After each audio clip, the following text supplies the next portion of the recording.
Hope you really enjoyed the dinosaur yesterday. We loved, I'm not even going to try and say what it was. We loved seeing your pictures.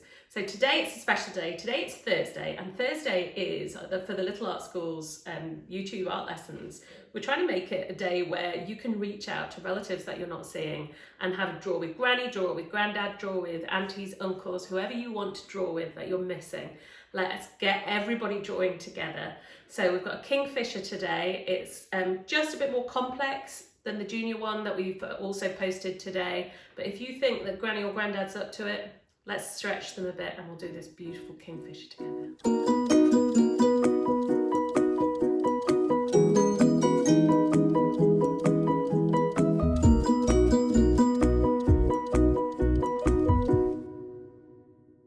Okay, we're going to start here with our slightly more complex Kingfisher by going about 2/3 of the way up the page, and rather than sticking him smack bang in the centre, let's go slightly to the right of the page.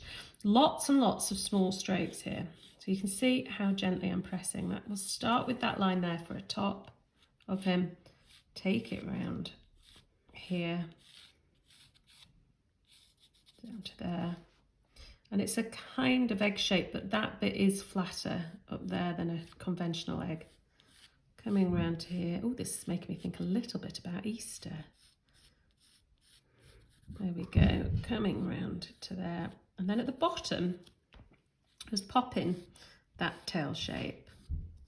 And when you're drawing here, I want you to really think about these sketchy marks that we're making. Really loose, sketchy marks.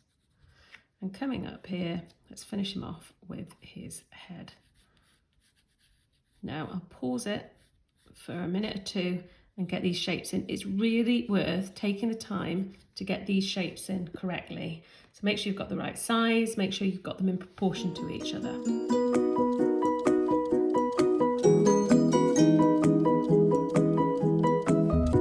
It's going to start with the head here and the top of the head. And wherever we've got this real rounded shape, I just want you to straighten, flatten it out slightly so that it's like that. This line here that was our top, we're going to bring it up.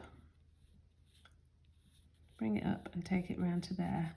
So again, when we've talked about this before, think about the shape within the shape. Think about what that shape is that we're aiming for there. And then that will just be.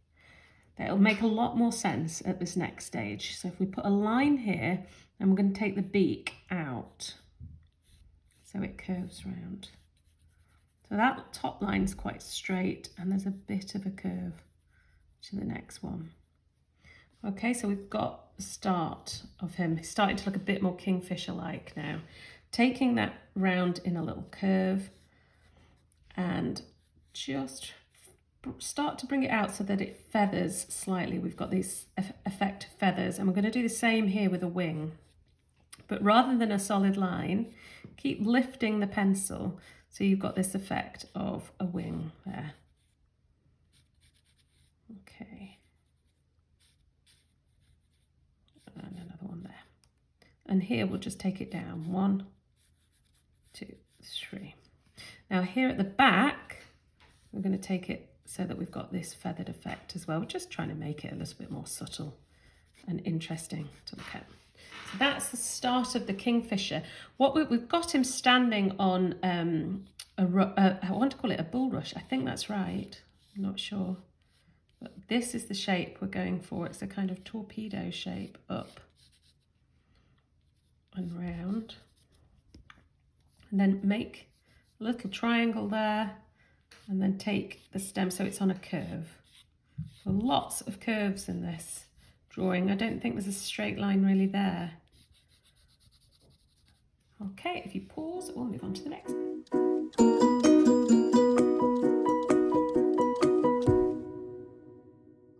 So final few strokes here, not much to do now. We'll just take a little line up there on the beak, and here at the bottom of the beak, I want you to take that line up slightly and down. So it's a little bit triangular, and that is where his little eye sits. So it's important to put the eye in the right place. It's just there. It's a sort of long, thin eye shape. And underneath, we've got 2 markings here. So I've got that, and then a little bit there. And then just come in and rub out any extra bits you've got on there. Now, if you feel, I feel like mine just needs to be slightly flatter on the top, but just keep looking, working out what else you can do to him.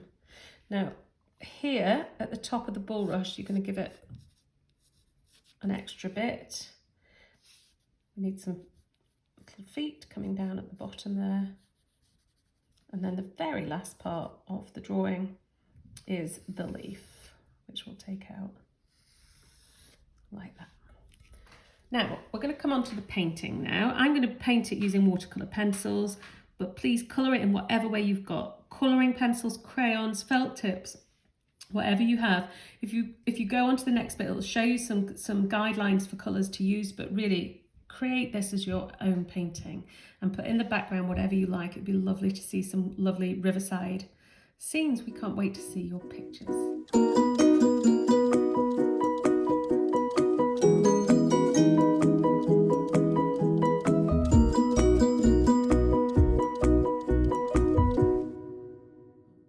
So I'm using some watercolour pencils here. I've got a mixture of colours that I'm going to use. I'm going to start with this blue going around the edge.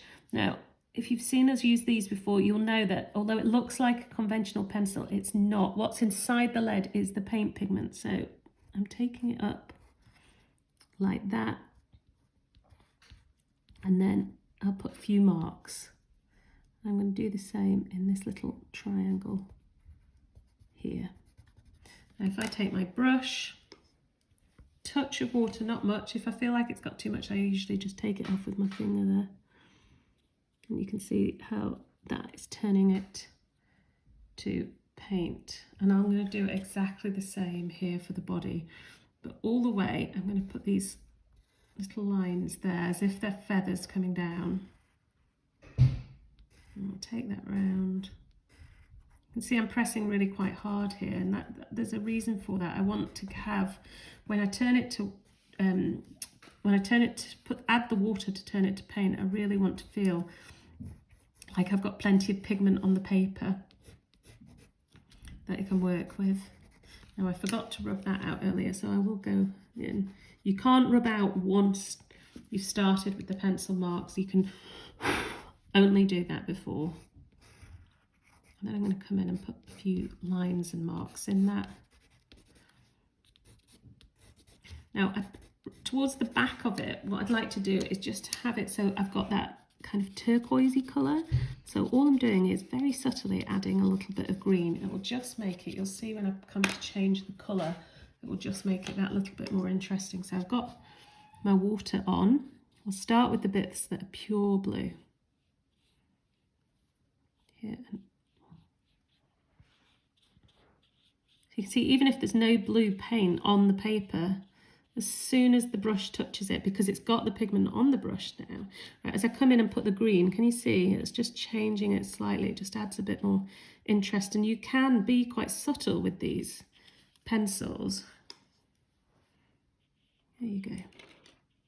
So a little bit of green in the edge just to give it that lovely turquoise feel of a kingfisher. And then while that dries, it'll dry really quickly. I feel like I went a bit too much there. So here's a little tip. If you just wet your brush,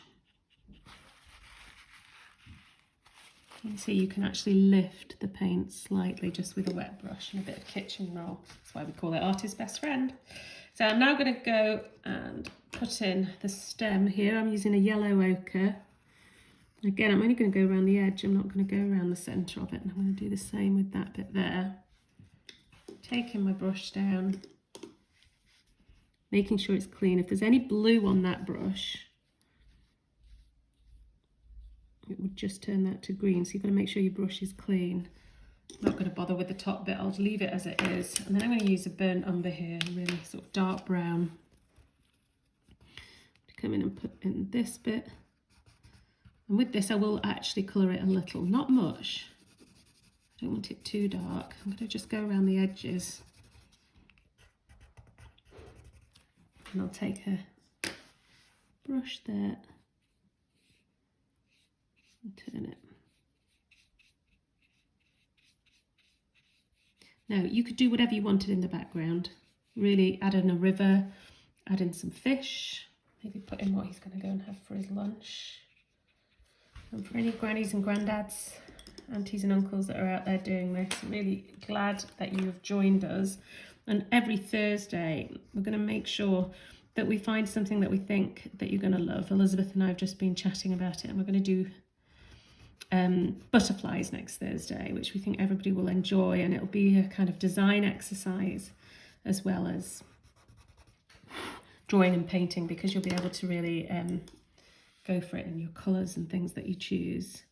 Now, if you're saying to yourself, I know I've got a box of paints somewhere, doesn't matter what sort of paints they are, whether they're watercolour pencils or watercolour paints, just see if you can hunt them out and do a bit of painting with us. There's something utterly joyful about painting.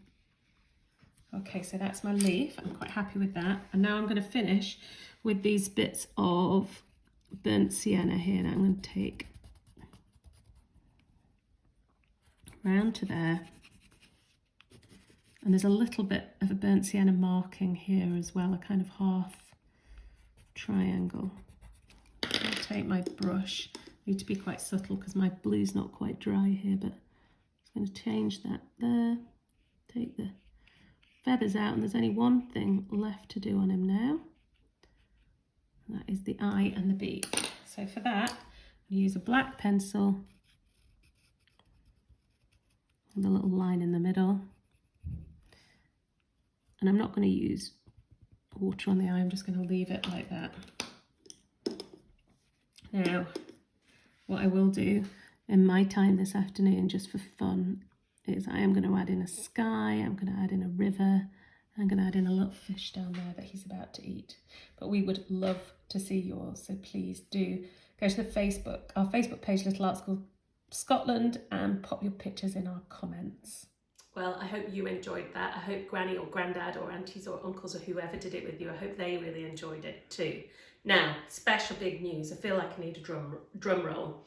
Tomorrow, it is Good Friday, and it's the start of the bank holiday Easter weekend. So we've put our heads together at the Little Art School team and thought really hard about what we could give you.